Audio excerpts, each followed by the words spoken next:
នេះក៏ដាក់ខ្ចប់ស្វាយចេញទៅហើយសួស្តីបងប្អូនទាំងអស់គ្នាបងប្អូនត្រូវការក្រដាសខ្ចប់ស្វាយទីពោយើងខ្ញុំមានលក់ក្រដាសខ្ចប់ស្វាយបើសិនជាបងប្អូនត្រូវការសូមតាក់ទងមកកាន់យើងខ្ញុំតាមរយៈលេខទូរស័ព្ទ017 84 75 66 087 817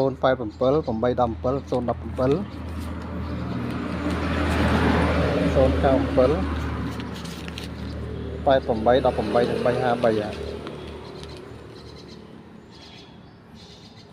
អានេះចេញទៅម្លាចំនួន 60B នេះចេញទៅខាងភ្នំវល់បានខ្ចប់បដាហើយនៅខាងថ្លៃនេះយើងចំណុចចេញផ្កាភ្នំវល់បានខ្ចប់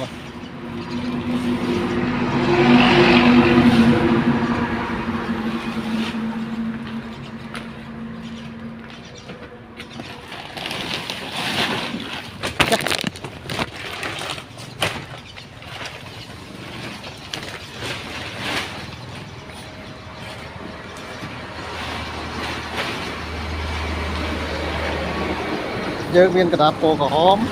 ក្រដាសពណ៌លឿងបាទប៉ុន្តែពណ៌លឿងនោះយើងអស់បាត់ហើយនៅសល់តែពណ៌ក្រហមទេបាទអានេះក្រដាសពណ៌ក្រហមចេះហើយនៅខាងក្នុងគឺ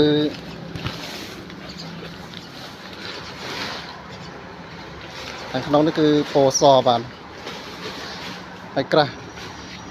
យើងអាចយកទៅខ្ចប់បាន3 ដងទៅ 4 ដងបាទ